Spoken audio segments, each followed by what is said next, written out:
Hey friends, Miss Kana here. We just read another one of my favorite books called Zero by Catherine Otoshi. So now we're going to take a little look in our magic box and see what we have today. Let's see. Oh, wow, it's very heavy today.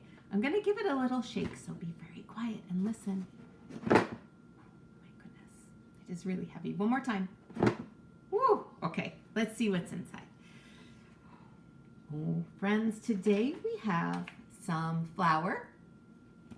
We have some salt.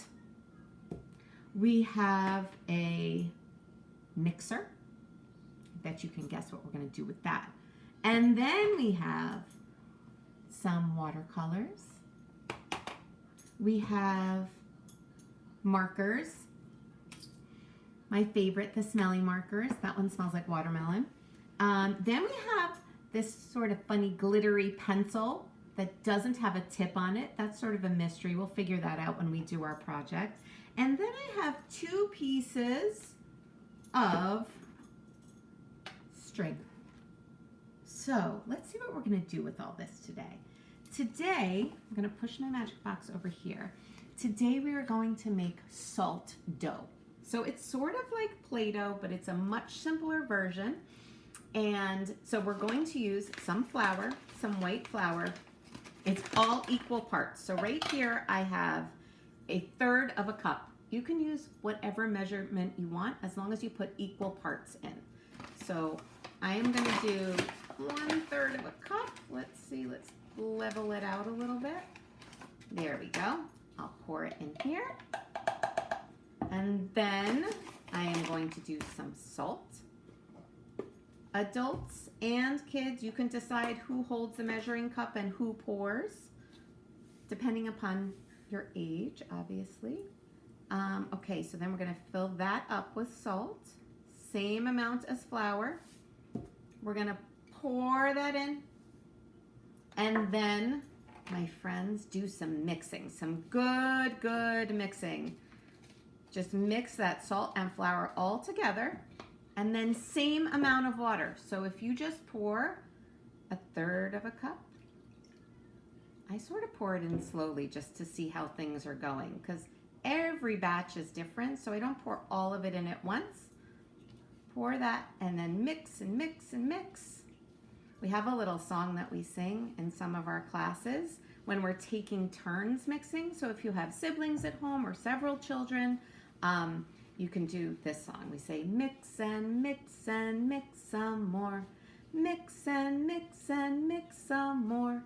1, 2, 3, 4, and then you pass it on. So let's see how this is feeling. I think it needs a little more water, so I'm going to pour all that in, that 1/3 of a cup.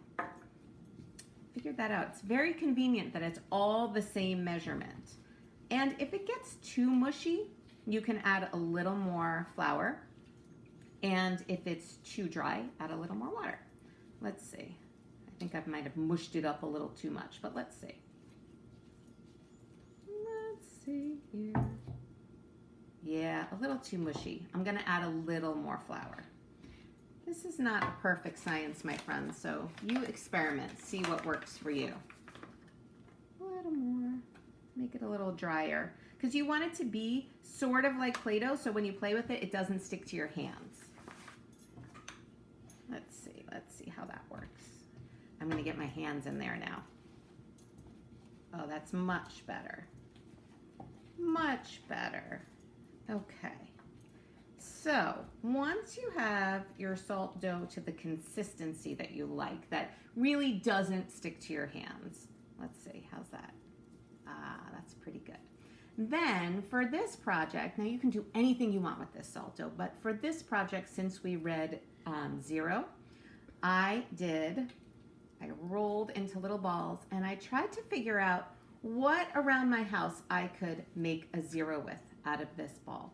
So that's where my pencil came in, because it didn't have a tip on it. I wasn't using it to write, so I put that right through there. Look at that. We went right through and made a zero. See my zero? And then you can put that right there on your cookie sheet. I put a tin foil down on my cookie sheet. And so you can choose anything you want that can make a 0. You can use your fingers. I used my fingers to make a 0. I think it was in this one. Can you see that one? You can use, look what else I found. You could use a straw to make a 0. You could use some chopsticks to make a 0. What do you have in your house that you can make a 0 in your plate, in your salt dough with?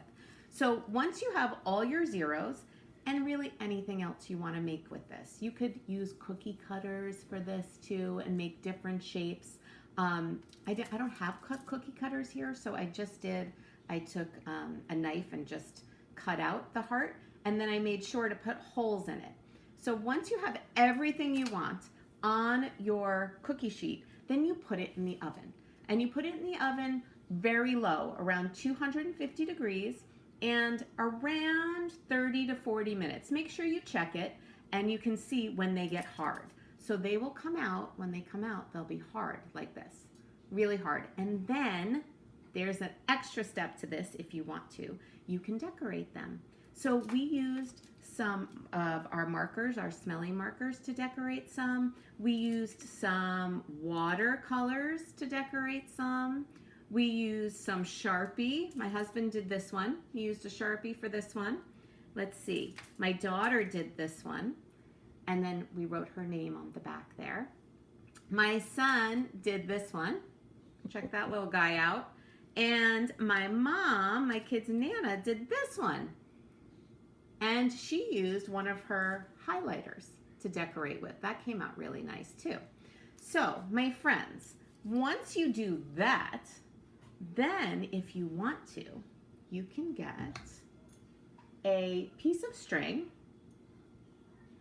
or if you don't have string in the house, shoelaces work really well because they already have this little plastic coating on the top, so they work really well. So make sure you have a knot on the bottom, and then you can string your 0s or your beads.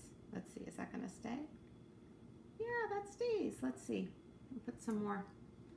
This is also for our little ones a wonderful fine motor activity as they're holding with their pincher grasp the top of the string here. And great hand-eye coordination, and just really fun to do too. And then this is something you can use and wear or save for somebody that you want to give to, that you want to send it to.